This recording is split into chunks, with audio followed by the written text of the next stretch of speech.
Good evening, students. My name is Nivedita, and I'm here to teach you business correspondence and reporting. Okay, so this is the section B of your paper 2. This carries 40 marks, right?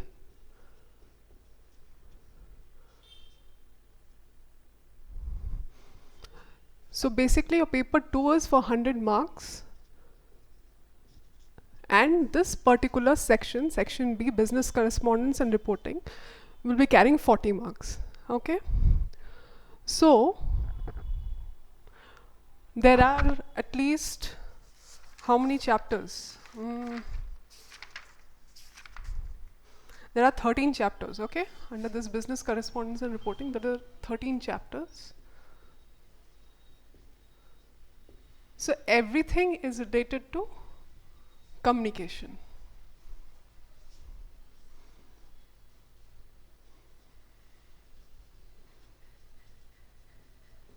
Right? Okay. So what is this correspondence? I don't seem to hear it in our daily life. Do you? No. Because correspondence is very rarely used. The word itself is so complicated that you might fear. Correspondence ante enti madam asala word chala complicated ga undi, subject elaga untundante. Nothing amma, this is just correspondence means written communication. What is it? Written communication.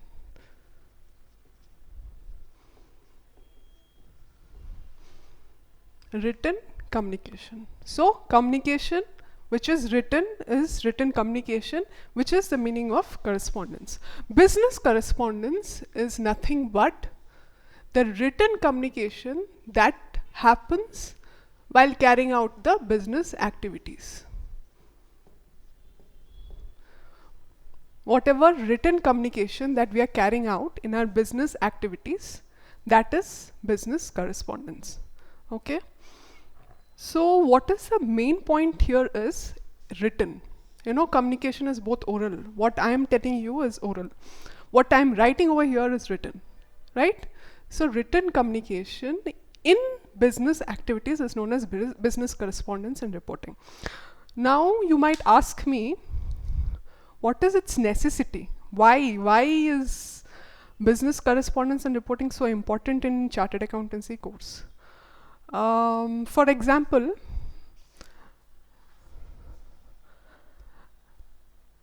అంటే నార్మల్గా మనకి cell phones వచ్చిన తర్వాత ఇది నంబర్సే గుర్తుండదు. So tomorrow when you're setting up a business, you're setting up a business activity or you're working in a business corporate structure, how do you think the communication will flow? How will you remember who is saying what, who is doing what? Yeah. So to remember all that, you need a written theory.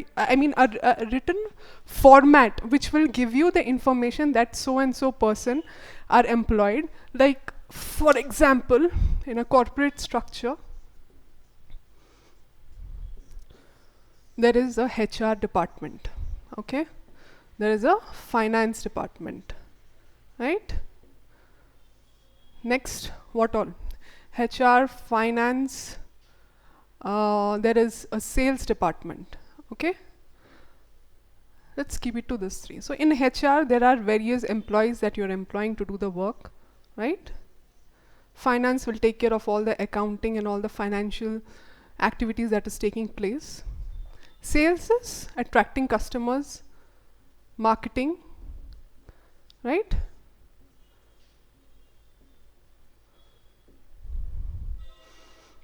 Selling your goods, right? So who people who are employed under HR? There are people employed under finance. What are the activities? What are the customers? What is your customer database? So everything has to be known to you. If you're the owner, it should be known to you. If you are an employee, you should be able to communicate it to your subordinate or to your senior. So how do you do that? You do that by doing this written communication, right? That is the way documents, reports, everything is saved in a business organization to make it help, to make it easier for us to know and to do the work related to it. Okay, so that is business correspondence. So how do you report? In report, this is reporting, right? So we are you must be thinking what reporting is doing with business correspondence. That is what I said. So how do you, all this thing, how do you summarize? So there will be notes, there will be summary, okay, there will be memos, Pressy, all these things. So you will communicate via these things, which is nothing but reporting. So that is what I have told you, what is business correspondence and reporting. So it's nothing amma, correspondence ante enti, correspondence ante chala pedda word, ammo naku telidu, idi adi ane aviyanta. It's all, you have to forget everything. It's just written communication. That's it. It is written. Whatever I am telling you is not correspondence. This is correspondence. Whatever I have written. Okay? I hope you're clear. Okay. So that is enough for the heading. Now we shall go for the chapter 1, which is communication.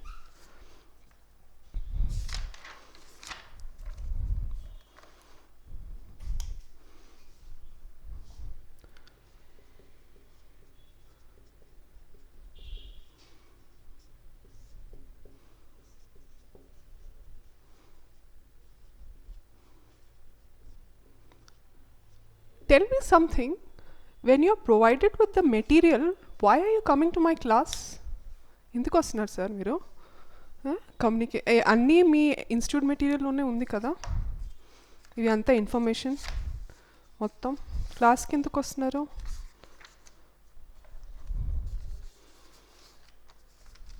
Tell me.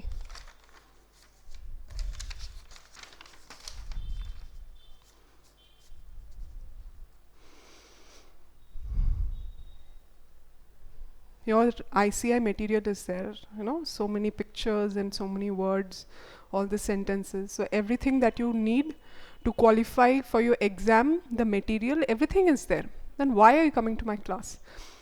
The very reason you're coming to the class is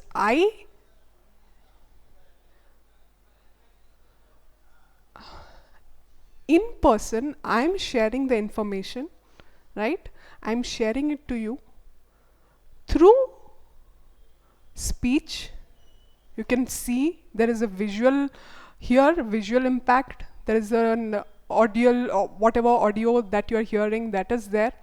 Okay, then I have my own ideas, I have my own thoughts, I give you my examples. So everything, my feelings, my emotions, all this thing combined together, I'm communicating to you the subject, so that it makes it easier for you to understand, right? So that is why communication is important, amma. Communication, see over here, if you go to the definition, communication is the process of exchanging information. Your study material is the information that you need. Ideas, right? Ideas, like what are the example for ideas that you can give? I am telling you something, you have understood in a different way, so you will tell me what your idea about the subject is.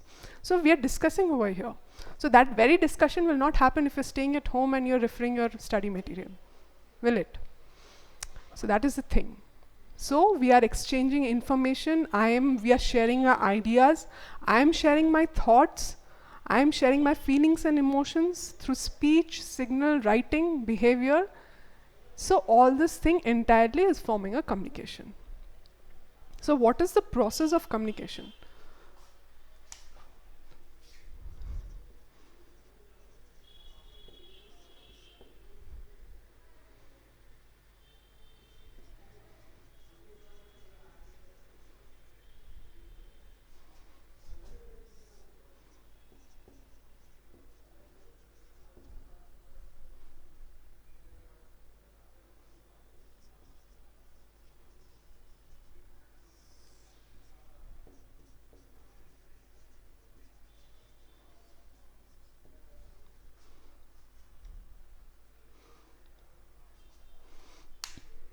So under the process, there is an encoder, there is a decoder, there is a channel, and there is a feedback. So what is an encoder? Encoder is nothing but the purpose of communication. Why I want to communicate with you. Suppose I am telling you, please bring me a glass of water, right? What is my purpose here, Amma? I'm very thirsty. I'm very thirsty. I need to drink water. I cannot leave the class and go. So I'm just asking one of you to go and fetch me a glass of water. So what is my purpose? I want to drink water. I want somebody to just help me out. So that I'm encoding it in the form of words in a proper sentence channel. That is verbally I'm communicating it to you. You are the decoder, right? All of you people are the decoder. So what is the feedback in middle? Feedback is only possible when you understand what I've told you, what I've asked you to do. You understand that, you process that, you go and you fetch me a glass of water. Only then the communication is complete, right? There has to be a purpose for you to communicate. Without purpose, what is the reason behind communicating, right? You cannot communicate if you don't have a purpose. My purpose over here is to make you understand this business correspondence and reporting. Yeah? So that is my purpose. Okay, so without purpose, there is no communication. So I will encode it in the form of a sentence. Please bring me a glass of water. I will tell you verbally. In corporate field, they'll tell you written, because it is very difficult for you to remember what this person has told me, what my subordinate had told me, what my senior has told me, what my customer has told me. So we'll just write it down. I'll write it down. I will ask you to go and bring me the details of the customer, go and bring me the details of the employees that are there in my company. So you will understand, you will decode what I want you to do. You will understand that and you will give me a feedback. So that is how the process is completed. So normally if you look at here, see there is a speaker A, there are receivers, and that is how they are communicating. Done? So normally I'll tell you the broad categories of communication.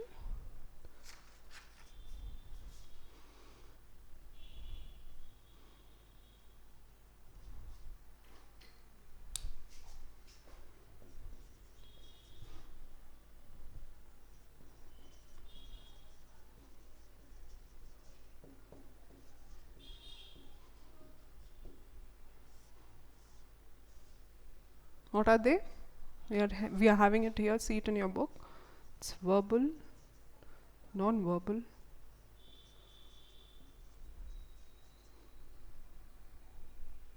visual. Okay, these are the broad categories.